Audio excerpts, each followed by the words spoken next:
Hello guys, good morning sa inyong lahat. Coach Carl here. So ngayon mag-update na naman tayo sa ating topic about dun sa recent release ng Core PCE kahapon. And titignan natin kung ano ba yung naging effect nito sa market. And titignan na rin natin ano na ba yung ipofocus natin na release na economic calendar para masabi natin that may or may not affect dun sa currency na tinitrade natin or sa commodities na tinitrade natin. So, let's go. And now, no, kahapon kasi nagawa din ako ng video pero wala talaga yung ibang data ng Core PCE. And meron kasi yung iba't ibang data, no, and information na kailangan nating i-look forward para masabi natin na good for the currency ng USD yon at malaman natin yung decision making nila in terms of their interest rate. So, kung makita natin dito, this data came from the MyFX book. So, sa Forex Factory kasi wala, no? Isa lang yung, yung lumabas nun ay ito lang, yung personal spending. Ito lang yung lumabas doon. Okay? Ayan. Ito lang. Yan lang yung lumabas. Okay, dito sa part na to, ayan. Makita natin dito, yung year for year, maintain pa rin siya, no? I guess, ito yung result, ito yung consensus, ito yung actual, ito yung consensus, ito yung previous. Okay, so, ang pinaka tinitignan kasi natin dito guys is yung yung forecast or yung consensus or versus dun sa actual. So, yan talaga yan, no? Nagmamatter din naman yung previous, pero ito talaga yung pinaka nagkakaroon ng effect. So, yan yung tinitignan ninyo. Kasi, yung estimated ng mga analyst ay ito yon, no? And ito yung actual result based dun sa Fed data ay ito na yung sa actual. So, ang expectation natin right after ma-release yung data na to, which is this one. So, ang expectation na natin ay no rate cut sa July 30. So, positive, yun, impact yun sa market. Kaya ngayon pa lang, binibili na agad yun, no? So, ang price in na tinatawag kasi, yung price in, yan yung mga decision making ng mga smart money that they need to buy urgently after ma-release yung mga data na to. Because, expectation na nila for the next releases ng FOMC is no rate cuts. So, ang sentiment nila ay more on bullish, no, sa USD. So, kung nag-trade tayo ng gold, since ito yung pairs niya, yung base niya is USD, so positive yun. We are buying USD and naliless yung value ng SAO o yung gold. So, nagkakaroon tayo ng downtrend. Nasabayan pa to nung ceasefire versus Iran and Israel, and meron pang mga factors na nakakontribute sa kanya bakit continuous pa siyang nag-drop yung gold. So, ang pinakailangan natin nito is, ang next question kasi natin dyan ay, magko-continuous pa ba yung drop ng gold? Or makakita na ba tayo ng potential discounted price to buy in para makarecover yung gold? Or we may continue breaking this support and continue drop the price. So, ngayon, kaya nagbigay ulit ako sa inyo ng update. Related naman ito sa NFP. So, ang pagbabasa ko kasi ng NFP, not just dun sa actual basis na kung ano yung release na mangyayari dun sa NFP. So, ahead of time kasi, kailangan na natin makita yung data na numbers, no? Ang NFP, okay, sa mga hindi pa nakakalang ng NFP, non-farm payroll, ibig sabihin nito, ito yung mga bagong job na na-generate ng economy ng US, and nagkakaroon ito ng big impact sa market because nilook forward to ng Fed if nakukuha ba talaga nila yung target mandate nila. Kasi ang mandate nila is mapababa nila yung inflation, at the same time, magkaroon sila ng growth sa kanilang labor or maayos yung kanilang mamamayan na merong trabaho. And yung non-farm payroll ay excluded dito yung mga nasa farming, ano ba yun? So, ito mostly of the nasa industrial, yung mga offices, and so on and so forth. No? So, bakit ito nagkakaroon ng factor, ang NFP? Okay, ang NFP kasi is non-farm payroll. So, okay. So, pag-usapan natin yung NFP. Okay, nag-research na din ako dito para mas accurate yung ating i-discuss ngayon at based na din sa ating nalalaman. Okay, NFP. What is NFP? NFP is a non-farm payroll. It's a key monthly report released by U.S. Bureau of Labor Statistics. It measures change in number of employment people during previous month, excluding farm worker, government office employees, private household employees, employees of non-profit organization. So why does it matter? Major indicator of U.S. Economic health, employment drives spending and spending drives economic growth. And a strong NFP suggests healthy economy, weak NFP implies slow economy. Okay? Influences Federal Reserve decisions. The Fed watches NFP closely to decide whether to raise, lower, or maintain interest rate. Strong job growth is equals to rate hikes possible, hawkish. Weak job growth, rate cuts, or dovish policy like. Massive impact on USD and Forex market. NFP causes high volatility in major pairs like Euro USD, GBP USD, USD JPY, and gold. Trader reacts quickly to NFP surprises, either better or worse than forecast. Market expectation versus reality. What moves the market makes isn't the actual numbers, but how it compares to forecast. Even a good report can move markets negatively if it is misses expectation. Okay? So, pag-usapan din natin to later. Basically, ang NFP kasi is part of the labor and the statistic that isa din ito sa nagiging source of decision making ng Fed if they are cutting rate or mag-hold sila or mag-hike sila. Okay? Sabi dito, pag mataas yung number of rate ng job nila, yung growth nila, technically, ang tone nila dyan ay hawkish. Ibig sabihin nun, pataas yung kanilang interest rate. Pero kung sakaling halimbawa, yung labor numbers naman ay weak, basically, ang objective dyan ng Fed ay magkakat ng rate. So, pag mataas ang labor, hawkish. Pag mababa naman yung labor ay dovish. So, connected pa rin ito sa interest rate. So, ang labor kasi ang madalas na ginagawa, ito yung mistake ng ibang nagtitingin ng fundamentals ng NFP. Pag tinignan nila na maganda yung number, ang pinakagusto nilang gawin ay mag-sell sa gold. Pag mababa naman yung number, ang gusto naman nilang gawin ay to buy gold. Basically, ganoon naman talaga yung concept. Kaya lang kailangan yung mas maunawan at maintindihan ano ba yung pinaka main objective ng Fed. Bakit sila, bakit magkakaroon ng effect ito dun sa currency nila. So, ang pinaka punto pa rin po diyan ay yung ating interest rate. Okay, explain natin dito. So, interest rate pa rin yan. For example, yung number ay 200K yung target nila na NFP. Yung forecast, no, ang lagi ko ditong tinitignan ay yung forecast versus yung actual. So, actual natin ay umabot ng 250K. Ang tinitignan lang naman natin dito ay side ng USD.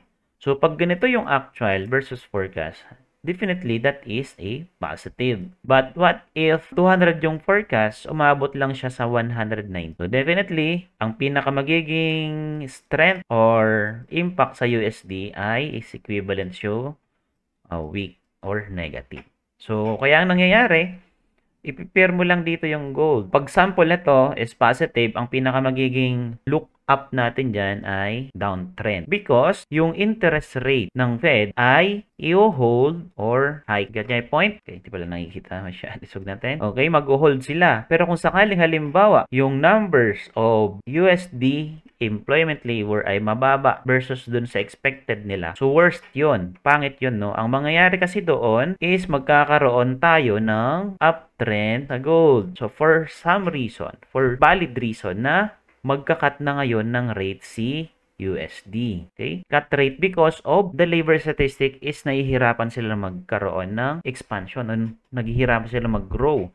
So, ang nagiging apektado kasi dito at lagi, once pinag-usapan natin yung labor, ay GDP. Pag yung labor is down, ang pinaka-top affected po diyan ay yung ating GDP. Babagsak yan. Domino effect. Galing tayo sa NFP. Ngayon, since pangit yung number of statistic ng labor, so kailangan nilang yung mandate ng Fed is to maximum employment and price stability. Yan yung pinaka-mandate nila. Okay. Ang gusto nila, tumaas yung numbers of employment at bumaba yung number of inflation. Pag sinabi kasi nating price, this is topic of or focusing on the inflation numbers. Pag sinabi nating maximum employment, this is a NFP. And ang pinaka nakakapag-create or nagkakaroon ng impact yung itong mga numbers na to sa tulong ng interest rate. So, bagsak pa rin tayo dun sa decision making ng Fed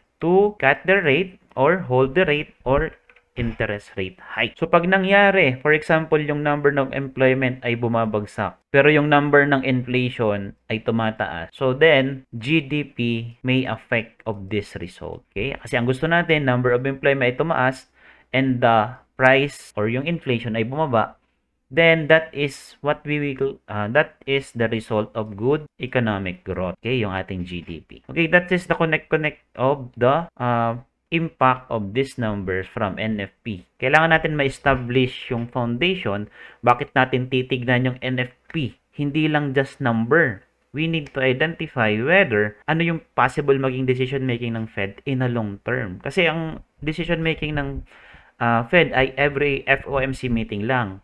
So, yung part bago dumating yung decision making nila, magkakaroon na agad tayo ng idea which is magkakaroon tayo ng opportunity to trade or buy ng mas maaga if tataas man siya in the future at magsasell tayo ng mas maaga kung bababa man siya in the future. So, that is the purpose or objective why we are focusing in this kind of topics. And nag-gather ako dito ng data, no? This is how I gather the data of NFP. Kasi yung NFP report, guys, lagi niyong tandaan, report, that is from the recent month. Hindi yan yung actual na mismo pag sabi nating yung NFP is July, schedule natin ay July 3, Thursday ito guys, no?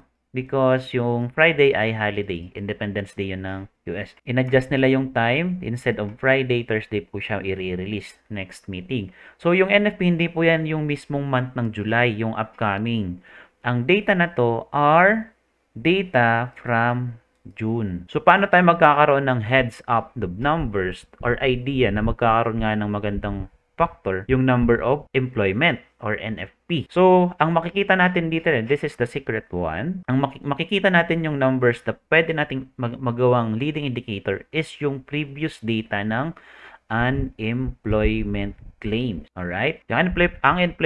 Yung unemployment kasi, yan yung nagbibigay sa atin ng leading indicator that possible yung pwedeng mai-release na number ng NFP next meeting is mataas because bumaba yung number ng unemployment. Or pwede natin tignan din yung unemployment rate. Okay? It's just nasan yun. Unemployment rate and unemployment claim is different. So, yung number of yung data ng unemployment is lumalabas yan every Thursday. Yan, Thursday. Ito, Thursday. Ito yung 5, 12, 18, and 26. And next na yan ay yung ating NFP. Yung unemployment rate, okay, dito sa part na to, kasabay na siya ng ating NFP next week. So, tingnan natin dito, no, numbers, no, yung July 5, nagkaroon tayo ng forecast na 2. Forecast natin, ay ilagay ko na lang dito. Medyo malayo, no. Paano ko ba siya ilalagay dito? Okay, kunin ko na lang to. Forecast natin ng July 5. So, ganito ko siya kunin. June 5, June 12, June 18, and June 26. Ito yung forecast. Ito yung actual. Forecast is 26. Ang lumabas ay 42%. 236. 247. So, yung 12 ay 242 yung forecast nila. Ang lumabas ay 248. 242, 248. Yung 18, okay, 246, 245 ang lumabas. That is 1,000, no? Then, last Thursday, 26, 244, ang lumabas ay 236. 244, ang lumabas ay 236. Nakikita niyo ba yung numbers? Slowly, bumaba siya ng bumaba yung numbers of unemployment claims. So, ibig sabihin lang yan is gumaganda yung number nung labor nila. And ano yung expectation na natin doon? So, ang next release ng unemployment claims, ang forecast nila ngayon ay 2,396 which will release on July 3, and yung NFP nila ay non-farm employment nila ay mababa lang masyado yung ano nila, target nila, no? So ang expectation nila from previous data is 139, mababa, no? Ang expectation para sa akin, they're looking forward makakita tayo ng number dito ng at least 130k. So kahit bumaba yan from previous, pero yung forecast nila ay 120,000 lang. So what if umabot to ng 140k or 145k? So definitely, we will see a good number of NFP. Meaning to say, USD is still strong. So later on, titignan din natin yung chart if ano ba yung mga possible area na pwede niya pang basagin sa bottom and kailan siya pwede mag-bounce dun sa mga area na yun. Ano yung mga area kung possible na mag-bounce siya. And also, yung number ng unemployment claims nila is 239, and also yung ating early earnings, kailangan nyo din siyang titignan and considered. Mababa yung forecast nila. So what if yung lumabas is is 0.4, okay, from previous. So mas mataas pa rin yan, that is positive. So ano yung expectation na natin dito? So possible yung USD may continue to strengthen because of this data. Okay, from core PCE na positive, then NFP na positive. So nagkakaroon tayo ng strength ng USD. Kailangan na lang natin dito i-check yung mga factors that may affect yung geopolitical events na pwede mangyari from Russia and Ukraine war, Iran and Israel war, and also yung tariff effect. Ano ba yung pwedeng babalik na kasi yung pause ng tariff, no? So, nagkaroon ito ng pause and tinitignan pa natin kung sakaling halimbawa ibalik ni Trump yung or i-continue yung tariff from different countries. So, magkakaroon siya ng panibagong effect sa market. And tignan natin kung ano ba yung magiging flow ng market, especially sa gold. Okay, ang pinakailangan natin ditong i-look forward. After ditong mga data na to, no, kailangan natin makita yung statistic from numbers from that month. Kasi yung i-release NFP for July 3 is data yon ng previous month ng June. So, yung mga data na to, no, itong mga data na to, ito na yung mga recent report. Ito lang yung data, no, ahead of time lang to. Sample, ito yung release ng data to ng May, from previous month pa to. Ito na yung pang July 5. So, advance lang yan ng isang linggo yung mga data na to. But yung numbers is, kailangan natin, slowly nagbababa siya, no? Yung numbers ng unemployment. Meaning to say, we are looking forward na makakita ng numbers ng NFP na mataas. Hopefully, clear yun sa inyo and meron kayong napulot dito. So, tinitignan ko siya ng ganun, no? Hindi ko lang siya tinitignan kung ano yung forecast versus actual. So, pag ganoon kasi yung tinignan mo, pwede kasing makapag-trade use during that period. Pwede tayo makapag-scalp. Sample, meron tayong currently nag-range siya ngayon. And nagkaroon ng breakout pataas. So, pwede tayo mag-buy. So, nagkaroon ng ranging right after ng mag-release yung NFP, lumabas siya. Tapos, bumalik.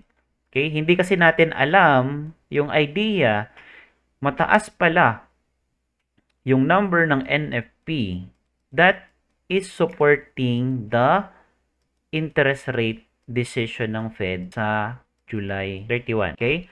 So, meron mga ganung scenario. So, maybe pwede tayo makakuha or makakita ng 3,000 price ng gold or mag-drop pa siya from other key levels and so on and so forth. So, ngayon, tignan natin yung ating chart. Okay? Tignan natin yung ating chart. Okay? So, kita nyo na ba yung ating chart? So, dito sa taas na to, no, from Focus natin last time is yung core PCE, which is na-mention ko na siya ng ano pa lang, no? Monday pa lang. Yun na talaga yung pinaka-topic natin. And we are expecting ng mga area kung saan tayo pwede mag-sell. May sell zone tayo dito and ito yung panibagong range niya. And yung buy zone natin dito is short term lang but nag-drop pa dire-diretso yung ating gold after ma-release yung core PCE last Friday. So ngayon, nakita naman natin that meron tayo ditong area, okay? Ito yung next zone ko or yung key levels ko, which is this one. So ito yung next. Meron pa tayong mga nakikita dito. Ayan. So currently, meron ako ditong sell zone or buy zone dito sa area na to. Pero pwede kasi magbago-bago yan eh. Katulad nito, this is my buy zone. Tumaas siya, the sell zone and then drop. And ngayon, meron tayo nakita dito na buy zone area or zone. And titingnan natin if kung ano yung magiging numbers ng NFP, yun yung pwedeng makapagkaroon ng effect sa numbers, no? Kasi hindi pa natin talaga totally alam kung ano yung i-release na number, but meron na tayong idea. Yung idea that expectedly, pwedeng magkaroon pa tayo ng continuation drop ng gold. Okay? So, why? Because currently, no, kung magre-range siya dito sa zone na to, sa area na yan, nag-continue siya dito hanggang Friday, and kung sakaling lumabas yung number ng NFP is nasa above expectation ng mga analysts, 130, umabot siya ng 140 or 145, then pwede tayo makakita ng konting up, tapos it may continue drop. Okay, makakita tayo dito ng another breakout sa part dito sa baba ng 3255, or kung sakaling halimbawa hindi masunod yung 130K na forecast, we may see a bounce dito sa zone na to and the price will retest this zone. Pwede niyang i-retest niya yan and we can see that yung mga susunod na naman na... Hello guys, alam ko excited ka na mapanood yung ating discussion natin today. Bago tayo magpatuloy dun sa ating pinag-uusapan, gusto ko po muna sa inyong ipakita yung ating current project, yung ating copy trading manual and automated trading, na kung saan pwede nyo po itong i-copy. A minimum of 100 USD lang, pwede na po kayo makapag-start at mag-earn sa trading using our copy trading system. Makikita nyo po dito yung ating portfolio, which is this is live account. Makita nyo naman po dyan. And recorded po ito since September 24, 2024. So, pwede nyo po itong i-copy dun sa ating program or sa system natin dito sa ating signal provider. So, ito po, no, meron na tayong current 26 copiers dito sa ating portfolio na to. And pwede po kayong sumabay, no, minimum 100 USD lang. Kagandahan po na to ay manual trading at yung account ko po mismo na tinitrade, ay yun mismo yung makakopy po ninyo. Kung ano po yung trade na ginawa ko sa account ko, automatically po, yun din po yung matitrade po dun sa account po. Para ito dun sa mga walang time mag-trade, wala pang knowledge paano gawin ng ang trading, at meron kayong gusto nyo mag-diversify ng inyong portfolio, this is for you, no? Meron tayong different projects na open dito. Yung isa pa nating available, itong ating CFX 2.0, ito naman yung manual trading natin na kinonvert natin to automated trading. Nag-start lang po ito nung May 2025. Kumbaga ito lang yung continuation ng manual trading ko and then kinonvert ko lamang po siya sa automated trading. So ito na po yung naging performance niya and currently nasa 158% na po yung growth niya. And nag-start lang po ito sa $100. Pero yung pinaka-best recommendation ko for now is at least 300 USD. And kung gusto nyo mas ma-leverage yung true potential niya, ay pwede kayo mag-start with 1,000 USD. Yun lang. And kung gusto nyo pong sumali dun sa ating group sa Telegram, yung ating system pala is connected also dun sa ating Telegram channel, which is nagpo-provide po tayo ng notification and signals once na magkaroon po ng trade dun sa account natin sa copy trading. Automatically po, once na kasali po kayo dun sa Telegram, mano-notify po kayo at lalabas din po yung mga data and information na meron po dun sa current trade or recent trades natin. So, ipapakita ko din po sa inyo yung system. Okay, ito po yung itsura ng ating automated system, no? Actually, ginagamit ko na to since 2023 and nag-stop lang ako na gamitin siya for some reason, and now ibabalik natin, no, para meron tayong automated notification or signals para every time na magte-trade po yung ating setup ay mano-notify po kayo. And also, ito yung ating manual trading setup.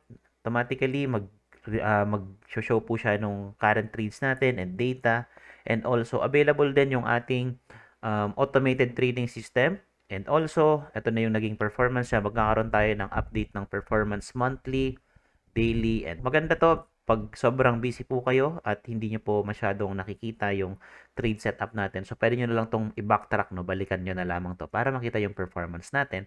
At the same time, pwede po kayong sumabay, no? Pwede nyo po itong sabayan. Tuturuan ko po kayo kung paano ninyo male-leverage yung mga positions natin throughout our trading system. Kung gusto nyo po siyang sabayan, PM nyo lamang po ako. Meron tayong separate group dito para maturan ko po kayo kung paano nyo mas male-leverage yung mga position natin in the future trades. Yun lang, and continue tayo sa ating video. Ilalabas na release ng NFP or mga data like PPI, CPI, yun na yung pwede makagaroon ng contribution that may this price go higher or drop. Okay, hopefully this video helps you to identify opportunity in trading gold next week, and mag-update lang ako from time to time, Monday, Thursday, and up until Thursday. Friday, wala tayo masyadong trade niyan kasi holiday. And let's see, no, kung makakagrab tayo ng opportunity next week. And congratulations for those people na nakapag-sell dito sa price na to. And I hope makapagbigay pa ako sa inyo ng mas marami pang insight. And don't forget to follow our channels, our TikTok, Facebook, and YouTube channel para makakita po kayo ng mga explanation about how you can trade gold and other assets. Okay, that would be all. Thank you so much and good afternoon. See you next time.